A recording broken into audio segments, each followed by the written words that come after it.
you will hear a lecturer in psychology talking about a type of memory. First, you have some time to look at questions 31 to 40.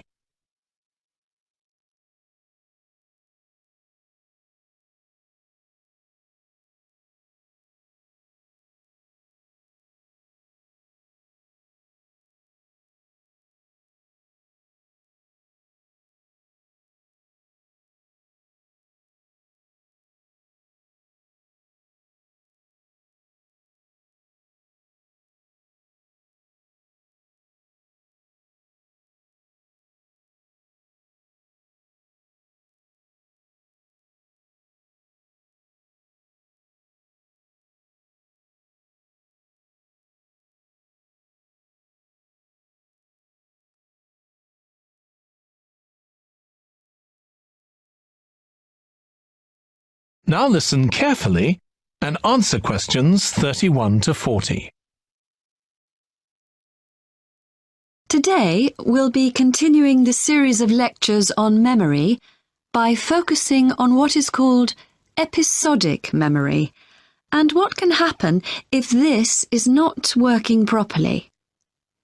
Episodic memory refers to the memory of an event or episode.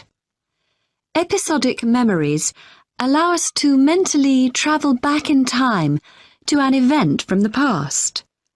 Episodic memories include various details about these events. For example, when an event happened and other information such as the location. To help understand this concept, try to remember the last time you ate dinner at a restaurant. The ability to remember where you ate, who you were with, and the items you ordered are all features of an episodic memory. Episodic memory is distinct from another type of memory called semantic memory. This is the type of factual memory that we have in common with everyone else.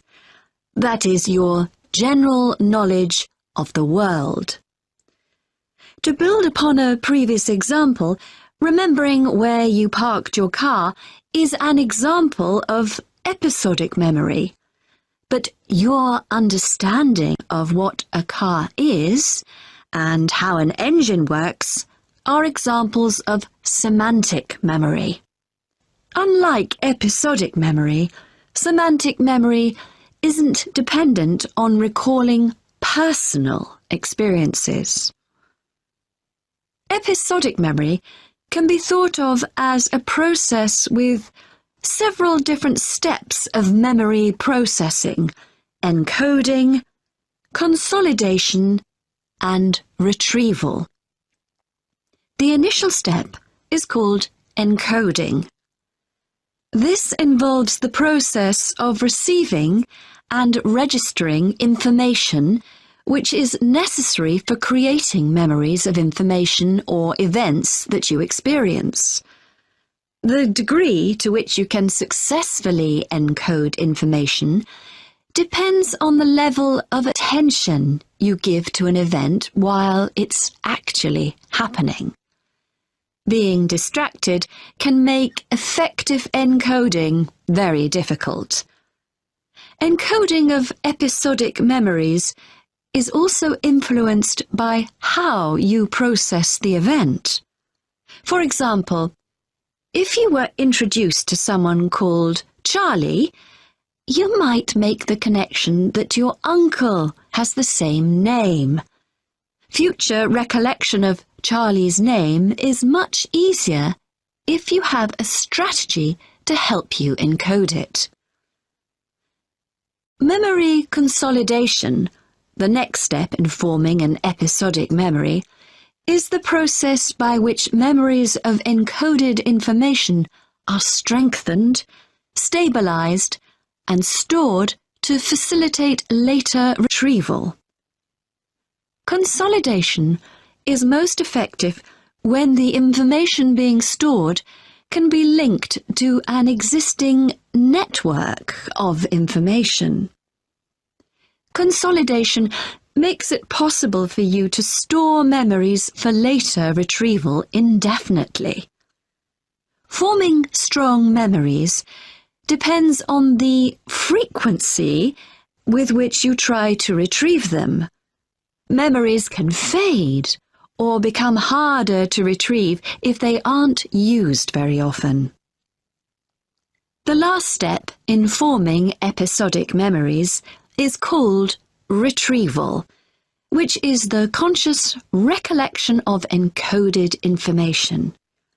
Retrieving information from episodic memory depends upon semantic, olfactory, auditory, and visual factors. These help episodic memory retrieval by acting as a prompt. For example, when recalling where you parked your car, you may use the colour of a sign close to where you parked. You actually have to mentally travel back to the moment you parked.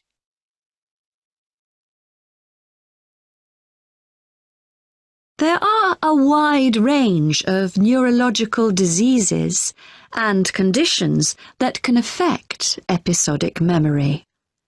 These range from Alzheimer's to schizophrenia to autism. An impairment of episodic memory can have a profound effect on individuals' lives. For example, the symptoms of schizophrenia can be reasonably well controlled by medication.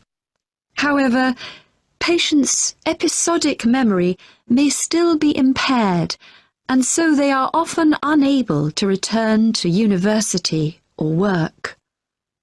Recent studies have shown that computer-assisted games designed to keep the brain active can help improve their episodic memory. Episodic memories can help people connect with others, for instance by sharing intimate details about their past, something individuals with autism often have problems with. This may be caused by an absence of a sense of self. This is essential for the storage of episodic memory and has been found to be impaired in children with autism. Research has shown that treatments that improve memory may also have a positive impact on children's social development. One study looked at That is the end of section 4. You now have half a minute to check your answers.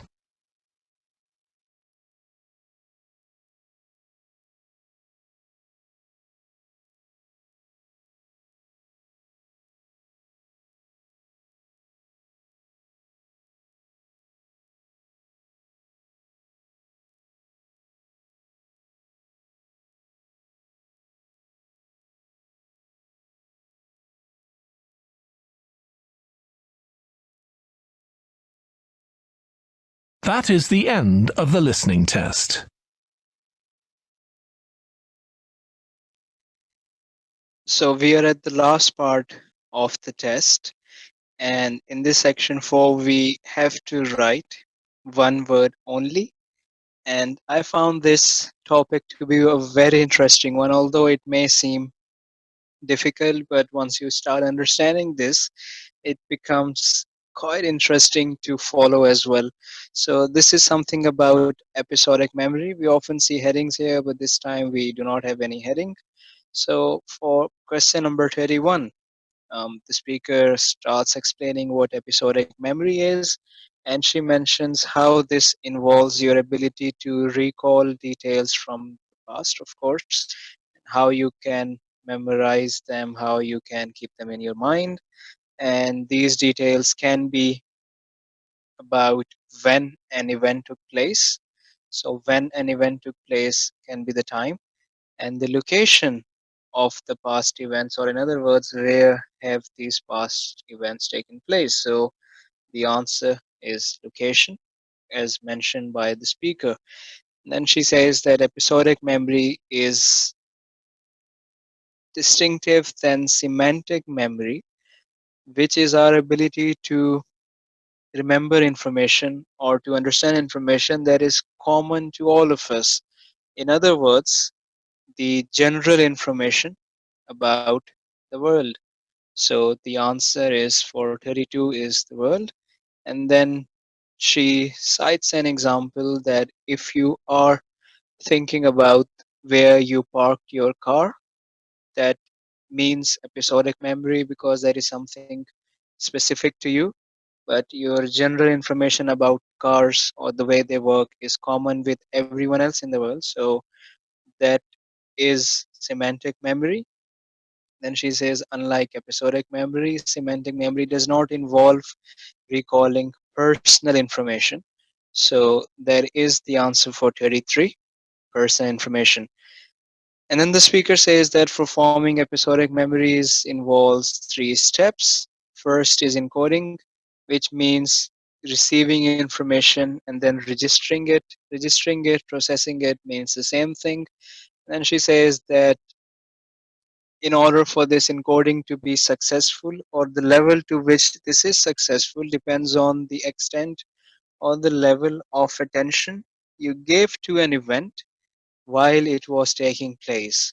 If you were distracted or if you were not paying close attention to a certain event while it was happening and while you were at that moment, you will not be able to encode it properly. So how successful the encoding is, it depends on the more attention you give, the more successful the encoding is going to be.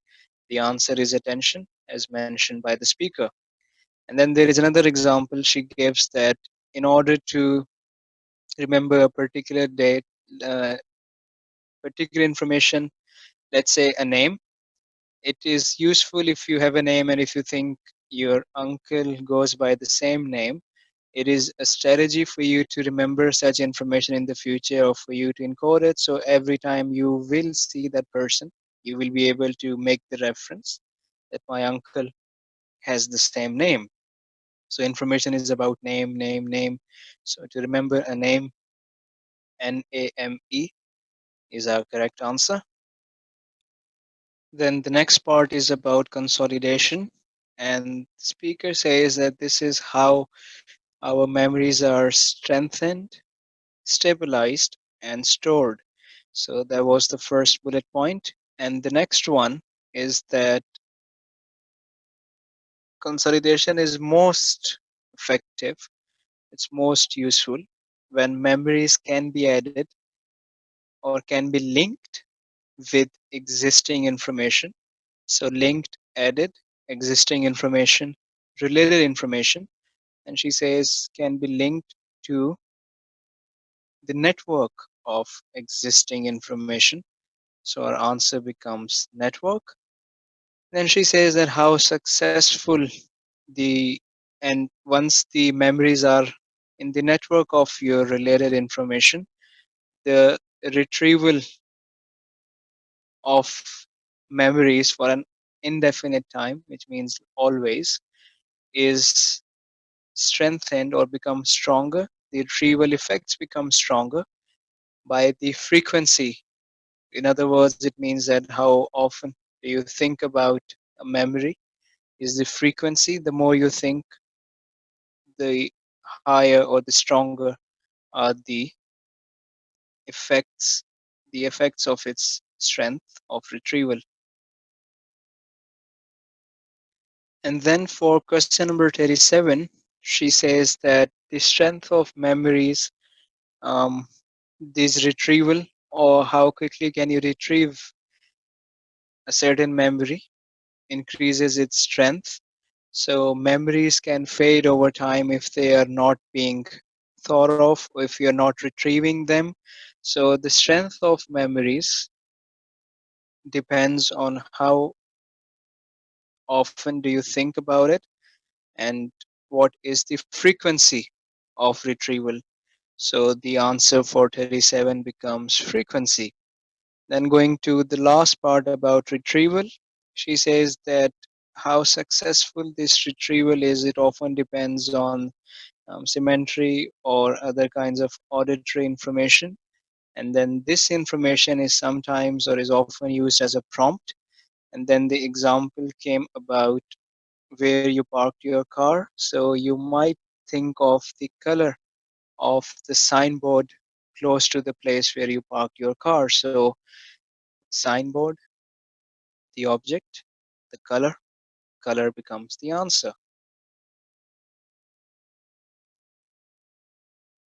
After this, the speaker goes on to mention different health conditions or different problems that a person experiences when they are unable to form or have difficulties with these episodic memories. Then she mentions how this affects them if they can't form these memories properly. They can have wide ranging issues, and sometimes they cannot even go back to their normal life, like going to university and so on.